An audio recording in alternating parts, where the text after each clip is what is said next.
What's going on, everybody? Thank y'all so much for joining us here for yet another episode of the Friday Night Lights WILDCAT Recap. For the fifth time now, Ryan, we are getting to do this the morning after a victory. It feels good. I know. Well, I'm glad that we didn't have to. We didn't get a lot of practice with the whole how do we talk about a loss last night. We've gotten to talk about a win 5 times, and last night, most importantly, the first time in district. Mm-hmm. That's huge. I mean, coming into this year, we felt like there were good things ahead. It felt like a brand new team, and it absolutely has been. It felt that way through the non-district schedule, but there's still, you got to do it in district, and they came out and did it last night. Yeah, and it's like we kind of talked about before the game. What we'd done in the pre-district schedule, 4-1 is awesome, but what does that really mean if you go out and lay an egg in district? And I think that we've already exceeded what a lot of people's expectations were, but we would if we went out and laid an egg, we wouldn't exceed what our expectations were going into the bye, because there are a lot of high hopes at this point. I think that Sulphur Springs is a team that you have to think of as one of the favorites in this district at this point. I think last night showed that, and if you look at the other scores in the district, I think that says the same thing. I mean, I think so as well. It goes back to, we have the conversation every single week. Which one's better, the offense or the defense? And again, they continue to both perform at a really high level. What was last night's? Well, I mean, they scored 37, but they only allowed 7. I'd probably go the defense, though. I think I would as well, for a handful of reasons. We'll get into those in just a second. I do want to point out, we had harped on, just because of the way Community plays, last night may have been as important as ever to get off to a hot start, and they actually did not do that. It was a 0-0 at the end of the first quarter, and then if you happen to leave to go get food and came back and turned the game on, 21-0. It's 21-0. Yeah. It's 21-0 going into the half. And again, that's a great example of both the offense and the defense. Yeah, it might have not been a fast start, but they certainly set the tone. And I talked about how important it was to get a lead on a team that is a primarily run team, runs a triple option. Sulphur Springs gets up 21-0. And, Community made it close for... They didn't make it close. They made it almost close for a second. You had the interception, but then that's followed up by a Sulphur Springs strip sack, and the rest is history. And it wasn't really that close last night. It was funny how quickly things changed, because again, 21-0 at the half. Community gets the ball. They drive down. They take almost 9 minutes, but they do score. Yep. And you and I didn't vocalize this word for word on the broadcast, but I think you'll agree with me. It really felt like, they're going to need a turnover or something to get in this game, and they got it. Right. But then it almost felt like for Sulphur Springs, because of the field position Community had, it felt like to get out of the situation, Sulphur Springs is going to need a turnover, and they got it. Well, all of a sudden, if you throw the interception, if Community is able, and they're in Sulphur Springs' side of the field already, if they're able to punch it in, it's 21-14. Okay, now it's a 7-point ball game. Community has done the only good things about this second half. They've been responsible for both of them. Okay, now all of a sudden, Sulphur Springs, we got to make a move. Sulphur Springs follows it up with their own turnover, and then from there, it was never really that close. Agreed. It ends up being 37-7, I believe. 37-7. Yeah. And again, like we said, there was that split moment where it felt like it might end up being way closer than we thought it was going to be. But like you said, that was only a split second. One thing that I find to be a little bit funny is, coming into this year, we had talked a lot about, and Coach Faircloth kind of reiterated it as well, but we talked about, with a new coaching staff, really relying on senior leadership. And don't get me wrong, the seniors have been great, but it's funny how much production you've gotten from younger guys. Jackson Heron's only a freshman. You have multiple sophomores, from Skylar Lewis to Ty Bybee. Jeff Stevenson's a freshman. You see so much of that. And Skylar Lewis, who you always say my favorite sophomore, one of my favorite players on the team, had another touchdown last night. We got to talk to Skylar after the game. I'm here with Skylar Lewis, sophomore wide receiver for the Wildcats. Skylar, man, you had some great catches tonight. I think my favorite catch was the sideline catch, but you did have a touchdown. Talk about what going 1-0 in district means for the Wildcats. It means a lot. We ain't really did that in a long time, so it's just a pleasure to be up like that. Yeah, no doubt. And as a sophomore receiver, you've had a lot of success. And talk about the difference between, you played freshman last year. What's the difference between freshman and Friday night football? It's a lot. Like, starting, it's on Fridays, not on Thursdays. you're under the lights. There's like so many people in the stands there. It's like screaming and stuff. It's so loud, man. It's like an opportunity to be bigger, you know. No question, man. At 5-1, you guys are feeling awesome. What's the mindset going forward in the season for you guys? Just go to the playoffs. That's the goal. Go to the playoffs. You heard him. Go to the playoffs. Skylar, good game, brother. So again, great performance on both sides of the ball, but we really need to talk about the defense again. You don't allow them to score the entire first half. They do have the long drive that took 9 minutes. It was a lot of efficient plays. And then again, to get out of that situation, another turnover.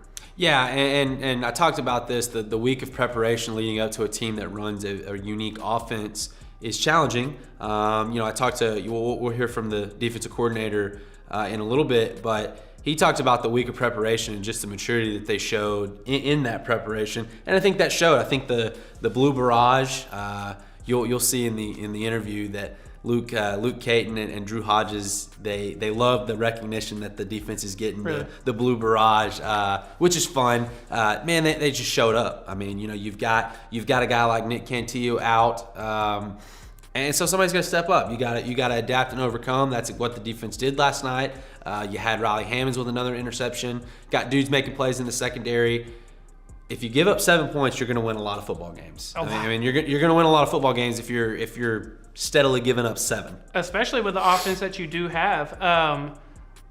One of the comments, or one of the things that I wanted to touch on, because you did say, we're going to hear from some of these guys, but I'm curious, in your opinion, not this exact offense, but this entire district is really run heavy. Now, it's not that offense, but really almost every single team really relies on the run more than the pass. So how much do you think this kind of prepped them for the remainder of that, a lot of teams who run the ball?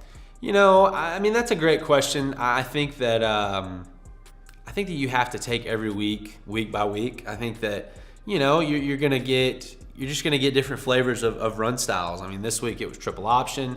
Next week it might be something else. I know eventually when we play Anna, they've got a Boise State commit at running back. That's different. Those are different things. And so I don't know that it prepares. I think more, if anything, it prepared you how to win a district ball game defensively. It doesn't really matter how it happened as far as week to week, but how do we do this? What's the process of winning? What's the process of preparation defensively week to week, when playing new offenses? I agree. So you already alluded to this. You got to catch up with a number of people on the defensive side of the ball. Let's hear what they had to say. I'm here with Luke Caton. Talk about tonight, man. The defense was awesome, playing against a team that runs a triple option, a lot of different looks. Talk about the week of preparation that you guys had. We have amazing coaches. We all have been working our butts off. Our coaches watch film. We watch film. We prepared for every formation they had. We were just ready as a team, and I'm proud of my boys. We questioned, what was the D-line going to look like tonight without Nick Cantillo, but you guys really stepped up. We've coined it the Blue Barrage, if you guys have heard or not. But, man, you guys were awesome. You were in the backfield all night. Talk about that mentality of upholding this Blue Barrage mantra. Oh, we love it. As a D-line, it's just nice hearing our names and everything. You usually don't hear much about the D-line, so it's nice to just be out there a little bit. Exactly, and there's been some years where kind of the defense has been kind of shaky, but this year the defense has been outstanding, and you had a great night. Talk about what 1-0 in district means for the Wildcats. Oh, it's amazing. I've been here since I was a freshman, and I think this is the first time we won a district game, and it's an amazing feeling. You work your butt off day in and day out, and it's just nice to win. Absolutely. Luke, appreciate you, brother. I'm here with fan favorite Riley Hammonds. Johnny on the spot. He had to get his spotlight at the end with the kind of the icing on the cake interception. Talk about the defense tonight in a huge 1-0 district win. Defense was phenomenal. 2 weeks. Been practicing hard. Last week was off week. They didn't act like it was off week. They acted like we had a game on that Friday. So 2 weeks of this is just making us better at the wing tee, and we have 2 weeks of the wing tee again after this. And I think we look good, so it's been great. Talk about the maturity. You mentioned you took the bye week as it was a game week, and as far as preparation, talk about the maturity that this team has shown thus far. They in practice, there's no jacking around. They're 100% the whole time, trying hard. And Drew Hodges, he stepped up. Nick got hurt. He stepped up, and that the backup for him Drew was on his butt the whole week, yelling at him, getting on his butt, and he did great tonight. I'm proud of Drew and proud of Zach. Both of them did great. I'm proud of them. I'm here with Wildcats defensive coordinator, Coach Page. Coach Page, talk about what starting 1-0 in district means for the Wildcats. Well, it's a goal that we set at the beginning, and it's just a great opportunity for our kids to kind of see the hard work paying off and see it coming, and just for us to build on for this district. You know, you play Community, a team that obviously is a run-heavy team. They got a lot of gimmicky things, triple option. What does a week of preparation look like for the Wildcats playing against an offense that runs kind of a unique set? Yeah, they do a lot of things, running the wing tee, kind of an older, offense, and then kind of being able to spread it out with that quarterback they had. The biggest thing, I was just really proud of our kids, and, we had a lot to do with doing assignment football. And we had 11 players on the field, most of the plays doing exactly what they're supposed to do, being in the right spots. And we also made them earn everything they get, and when you make them earn it, they make mistakes, and we can capitalize on those mistakes. Talking about capitalizing on those mistakes, it seems like winning the turnover battle has been a huge reason in the 5-1 record for the Wildcats. And that was no different tonight. Talk about how you guys emphasize creating turnovers on the defensive side of the ball. Sure, we have a phrase that we started and put it in 2 days, and we call it sudden change. And what that means is when something bad happens that we can't control, our job is to go out, and when there's a sudden change, to take that sudden change and then make our own. And I was really proud of the defense tonight. Offense, had a pick, but our defense came in and got the ball back and capitalized on that, so was able to take the mo back away from them. No question. Coach, great game. Great game. Appreciate it. Okay, so Ryan, one of the things we've talked about a little bit, you mentioned Nick not being there. Throughout the course of this season, we've seen them really step up when players were out. Jeff Stevenson was out for a little while. That's your starting center. That's pretty big. CJ was out the first couple of games. They adjusted. They did what they needed to do. That's big. Nick not only was out last night, but so was Malachi. And then by the end of the game, you don't have CJ either. And they continued to do exactly what they needed to do. Yeah, and I mean that's what good teams do. You're in the wrong sport if filling in for injured players is not something that's doable for your program, because that's football, man. You're gonna have injuries. That adapting and overcoming, next man up mentality is a real thing in the game of football. Every weekend there's injuries in football at every level, and so that's something that hopefully doesn't continue throughout the rest of the season. But it will. It's going to. And so the Wildcats will go as far as they'll go as far as they're able to adapt and overcome, like I keep mentioning. And with a team that has a lot of young depth, it's a great opportunity for young guys to come up and shine. Absolutely. There was a play. Right. There was a play where I mentioned on the broadcast last night, towards the end of that game, on the field all at one time, and I might be leaving people out, freshman, but sophomore, yeah, junior. So yeah. It was a ton. It was, I think off the top of my head, 6 or 7 of the 11. Yeah. If not more than that, Yep. were either sophomores or freshmen, maybe juniors. But yeah, I think the future is really bright. And like you said, getting an opportunity in district games for those guys to get that experience. And not just experience, but big contributions. That's huge. I think we need to go ahead. We've talked a lot. The offense was great. Your quarterback had 5 total touchdowns. You had, I believe, 3 or 4 different guys with touchdowns. You had multiple guys with turnovers on the defensive side of the ball, but we've got to pick one. We've got to pick our one Slaughter's Barbecue Player of the Game. If you watched the game last night, which hopefully you did, then you saw who we named. But for anyone who didn't get to see it, Ryan, who is this week's Slaughter's Barbecue Player of the Game? We decided to go with Drew Hodges for his defensive line play last night. He's stepping in for injured Nick Cantillo. Comes up and has a game momentum-changing strip sack fumble recovery. To get the strip and the fumble recovery. Yeah, and I'm telling you, if you watch the game, that was the very moment that you felt like Community might be creeping back in, but Drew Hodges, huge play, squashed that, player of the game. And I think we need to give all of those guys love, because so often, if you're one, just looking at the stat sheet, or if you're two, more of a casual viewer, obviously a sack stands out. Obviously a strip, a fumble recovery stands out. But honestly, if you were to go back and just watch those guys, obviously Nick had done it all year, but Matthew Clark, Drew Hodges, Nathan Andrews, all of these guys do an incredible job. Every time the quarterback drops back, they're putting pressure on him. Every time the running back gets the ball, they're tackling him at the line of scrimmage. I mean, those guys, and a lot of the time we can't even give them credit in the spot because 2, 3, 4 of them tackled him at once. But I want to make sure the front 7, all those guys get as much love as possible. They did a great job. We had Zach Thomas had a huge game. David Campbell had a huge game. I mean, it really was a great performance. Yeah, and defense is one of those things where the box score isn't necessarily a great storyteller of what's happening. I think that, disruption is a big thing for defensive players. What's the offense doing to try to stop you? Are they taking two guys out of the play just to stop that guy? I mean, look at like an Aaron Donald and a Micah Parsons. Those guys don't necessarily have great stats every game, but it's because they're wreaking so much havoc. They're causing so much disruption and so much attention towards them that other people are allowing to make those tackles. And what I'm trying to say is that the front seven of as a whole maybe doesn't have as many sacks as you might think, or maybe doesn't have as many tackles for losses as you might want. But the front seven this season has played really outstanding. If you were to grade them, it would be an A++. Yeah. They've been awesome. Like we said, Drew Hodges, the player of the game. Congratulations, Drew, and you got to catch up with him last night. Let's hear that. I am here with Drew Hodges. Drew Hodges, you were actually the player of the game, Slaughter's Barbecue player of the game.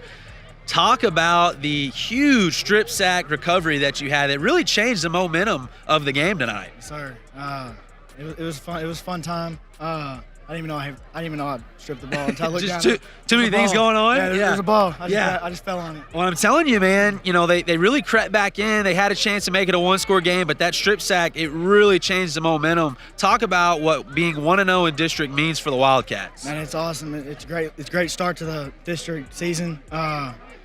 It felt good to beat them. So hey, talk about the energy that you bring to the sidelines. You're one of the more hyping up guys. You're up when the offense is doing good. You're the first teammate to congratulate somebody on defense. Talk about what that means to you. I get too into it. I mean, I don't have a voice right now. That's okay. That's okay.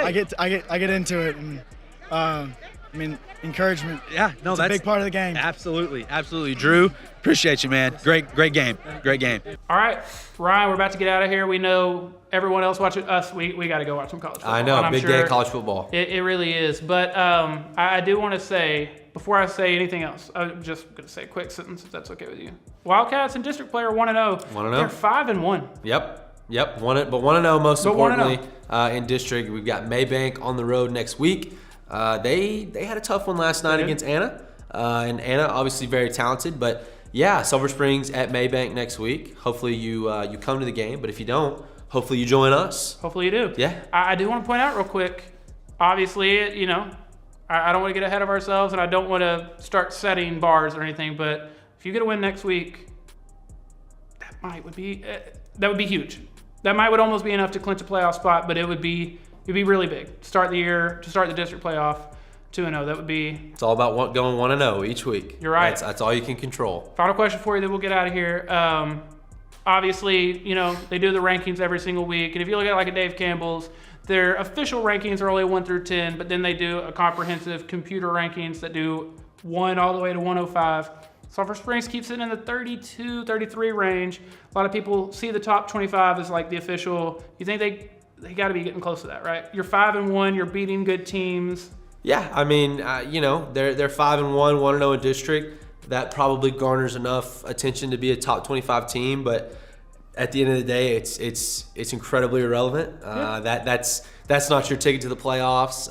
What you do in district play, that's what depicts how far you're able to go. And so for the Wildcats, the only thing that matters. Do you think it gives those dudes a little bit of a chip on their shoulder? Like, why are we not getting that love? Why are we not getting that? No, it shouldn't. I think that those guys need to focus on Maybank, and if they win next week, they'll be 2-0, and then whoever's on the schedule next, that's who they're going to worry about that week. Yeah, you're right. They, especially I guess if it was a more official or I don't know. The ranking thing, it's whatever. It's not the college football rankings, You're right. Which in itself don't matter either. You're right. But on to Maybank. On to Maybank. Like Ryan said, hopefully all of y'all can make it in person and then just watch us. It's on YouTube. You can watch it whenever you want. But for anyone who can't make it, we know that's a long drive. People, have things going on. Please tune in next Friday night starting at 7 p.m. We'll be doing our pregame show. Same time, same place, Front Porch News and Chad's Media. And the next Saturday morning, we'll be right back here, hopefully doing our 6th episode after victory. We appreciate y'all hanging out with us last night and this morning. Until next time, see y'all then.